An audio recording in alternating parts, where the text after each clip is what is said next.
Now, we do have a long one here. It is about abortion. But Mhm. it's not exactly the same thing that we've always talked about. So this is from an October 20th piece from author Kathleen Walsh. I don't expect you to know who that is. I didn't. Who wrote it for The Cut. And I'm going to post the entire article to the canceled Misfits Facebook page after the show. Because it was just so long, we had to cut it down for size, and I tried to do it in a way that kept intact the syntax of the arguments and the context that they were making them in. So you can go if you want afterwards and check it out. Make sure I did my due diligence on that. But I'm not gonna lie, this article blew me away.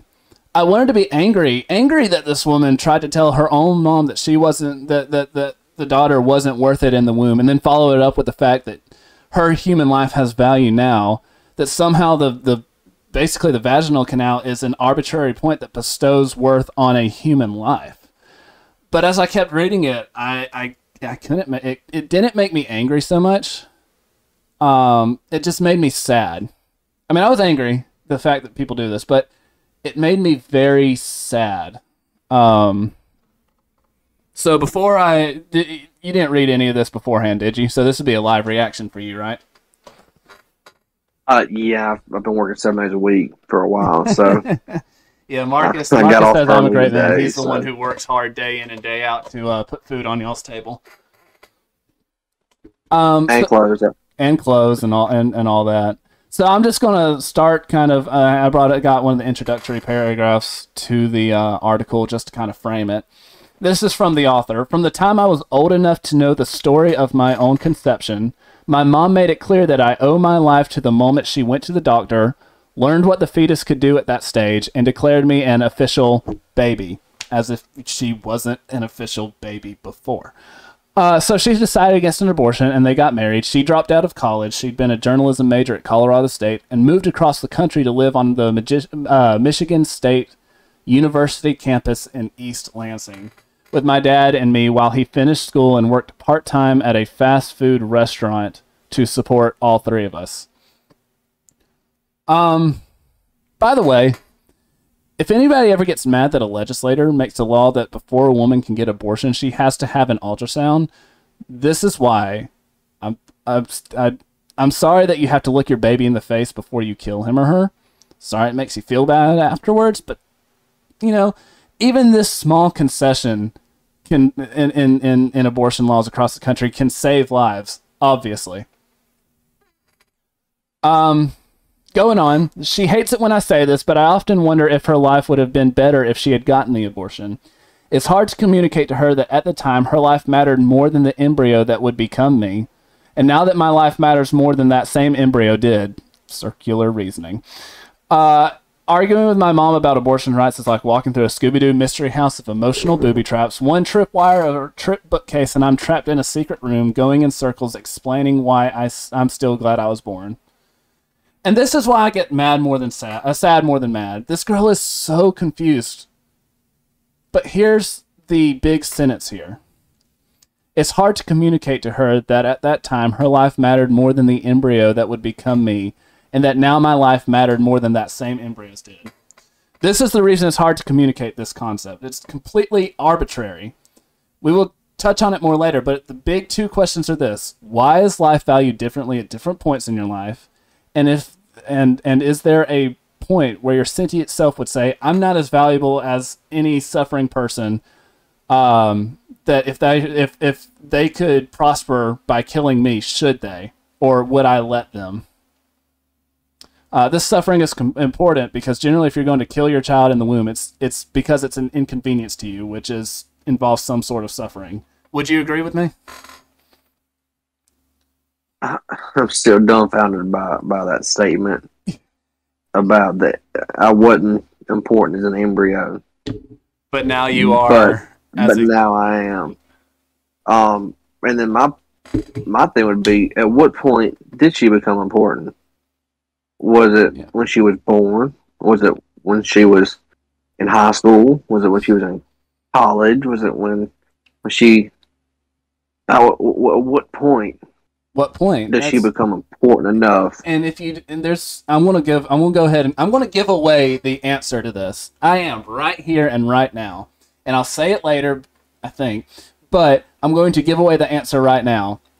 The only point that your life can start mattering and be intellectually honest is at the moment of conception. That is the only point that intellectually honestly you can look at it and say, this is when life had intrinsic value. It's the moment of conception. Anything after that, anything before that doesn't make sense. And if you argue for that, then anytime anyone procreates, there's millions and millions of sperm cells that die off, and you're now a mass genocidal maniac if that's what you ascribe to. And any point after that gives you an arbitrary line that means nothing, so therefore nothing means anything, if you get what I mean.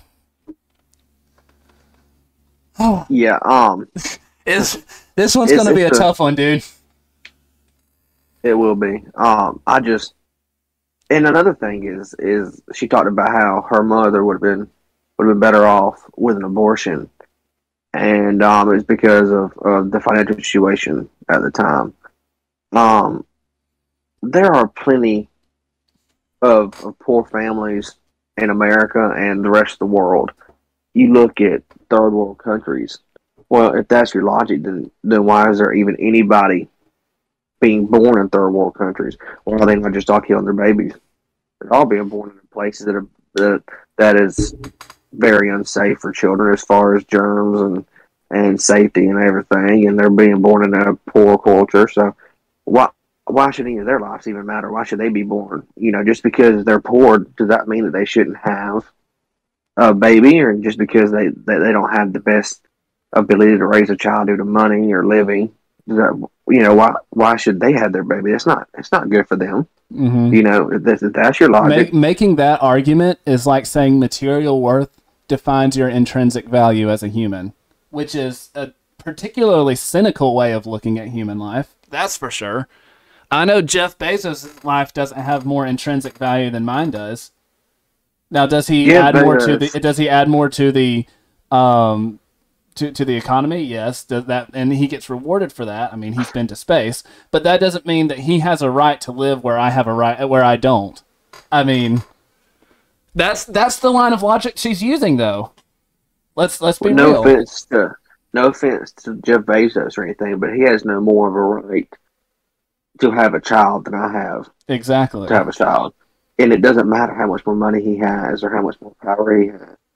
That shouldn't change the ability for somebody to have a child. And some of the greatest parents I know who have made wonderful, loving kids and adults mm-hmm. have just been poor, medium-class families. Mm-hmm. And it has nothing to do with the money you have, but instead the love you have. Exactly. So, continuing on, this girl asks why her mom is pro-life, and she says only as so leading up to this next chunk that I put in here, the girl asked why her mom is pro-life. She says she is only after 12 weeks, and of course I asked why 12 weeks. Again, it's that arbitrary line that we talked about, so I'm not going to go back into it, but you get the point. Okay, so Mom, just looking at the pictures of the fetuses at that age, like, it's a baby. For me, at 8 weeks, it looks like a baby. At 6 weeks, when you have eyes and ears and toes and a mouth, that's a child, They can sense taste. They can taste before 24 weeks. They move. Like, you feel them at, like, 16 weeks. And I dare you to tell any pregnant woman who wants her baby at 16 weeks that it's not a baby yet. Pretty sure you'll get an ugly response. And so her editor / paper / she put in different notes for clarification throughout this, and I have a couple of them because they really do not work in their favor. So she puts a note for clarification. Limbs and extremities are not fully formed until the end of the 3rd month or at 13 weeks. Taste buds activate at 30 weeks. Fetal movement becomes more coordinated around 14 weeks, but is generally not strong enough to be felt until around 20 weeks or 18 weeks after conception. So taking the fact that she is 13 weeks as when extremities are fully formed, that's like 3 months. That's 13 weeks. That is not a win for the pro-kill your baby choice that she thinks it is here. Anyway, continuing. It's still kind of a baby, whether you want it or not, doesn't change what it is. It's not an it. It's not a blob of cells. It's skin and heart and organ and things developing. So I have some notes here. Do you want to say anything before I get into them? Now you're going to get into them. All right. So guess what? Guess what? Humans have different developmental stages of their life. But I'm also going to assert here that if one of those stages is moving from a zygote to a blob of cells and then to a more human form, and form as in shape, as they develop, it doesn't change the fact that they are 100% human this whole time and have the DNA to prove it. They have the DNA to prove it. They're alive. They are human beings from the point of conception.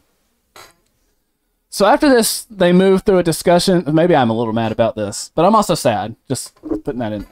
So after they move through a discussion of late-term abortions, just moving on through the article, they go into late-term abortions and how her mom felt so much different being pregnant.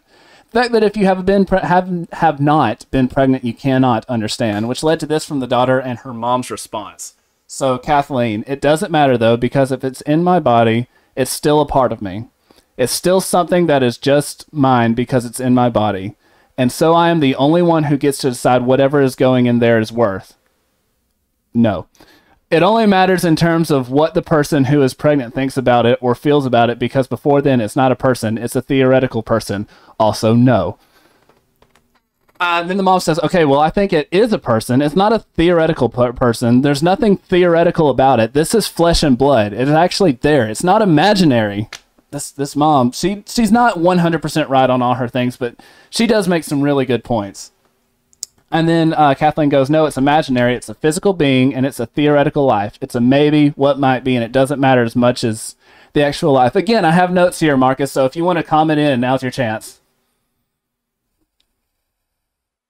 Well, number one, actually, I need to get some water too. So, but actually, it's not just her inside of her body. It takes two people to make a baby, which means that even if that was her argument, it's inside of me, it's mine. It takes two people's DNA, so there's at least somebody else's DNA in there. But once the conception starts, that's the DNA's combined. So now it's a mixture of two people's DNA. It's its own DNA. It's its own makeup. Human. So I get you. We are actually coming to this because she uses the what is it? The famous violinist problem. We're getting to that in a minute. So my thing is, it's a maybe, it's a what might be. As her mom argues, it's an actual is. It matters as much about the actual life because it is an actual life. There's nothing theoretical about it. As long as there's no miscarriage or stabbing the baby with a fork a la abortion, it's going to pop out as a human, wholly separate from the mother. But here's the thing, that doesn't happen during the movement through the vaginal canal. The intrinsic value doesn't happen there. It's a separate human from the point of conception. I told you I would tell you this again later, but that's it. That is the line. It is separate human from the point of conception. When the DNA from the egg and the sperm merge to create a 3 billion long base pair chain of DNA that has never existed before and never will exist again. So doing the math of all the different combinations of base pairs and how long it is, there's 70 trillion different combinations of DNA that can be made. 70 trillion. We will never see that many in this world. We're not. There are 70 trillion different combinations, and the one inside you as a mother is separate from your own. Okay. Anything before I go on? I need to calm down. I need to breathe a little bit. The whole what if or it may be, that whole argument, it gets me because it's not like, you reach into your fridge blindfolded, I might grab the milk or I might grab the orange juice, if you've got a baby inside of you, it's going to come out. There's no if, ands, ors, or buts. Yes, there's unfortunate things such as miscarriages and stuff like that, but that's also no different than somebody dying in real life. People passed away, whether it's young, old, still in the womb. But there's no question as to theoretical, it may be a child. Mm-hmm. It is a child, and it will come out of it will come out of a woman as long as Nothing happens there's to it. not As as long long as, as like, there's no miscarriage the mother's or not killed or abortion. that, right? Actually, So that's a funny thing. Go ahead. it's not like it's oh, this baby may come out of me. Oh, maybe I'm gonna have a child. No, if you're pregnant, the baby's not staying there forever. It's coming It's out not of this you as thing you long as keep nothing around. happens. It's not like someone walks around. It's like you walk around pregnant for years. Like, oh, when are you gonna pop the baby out? Oh, I just like having it in me. You know, I just like walking around and I like the attention. No, it doesn't matter if you like it. It doesn't matter if you don't like it. It's gonna pop out one way or another. So I mean, it's not like you can choose when to have it, how long to have it, yada yada yada. It has its destiny to come out unless you. All right, guys, this is actually going to be broken up into 2 segments. That's right. The next one should come out tomorrow. If you haven't, don't see it, it hasn't come out yet. But it will. I promise you, because I am scheduling it to come out the next day at 3:30 in the afternoon. We'll see you then.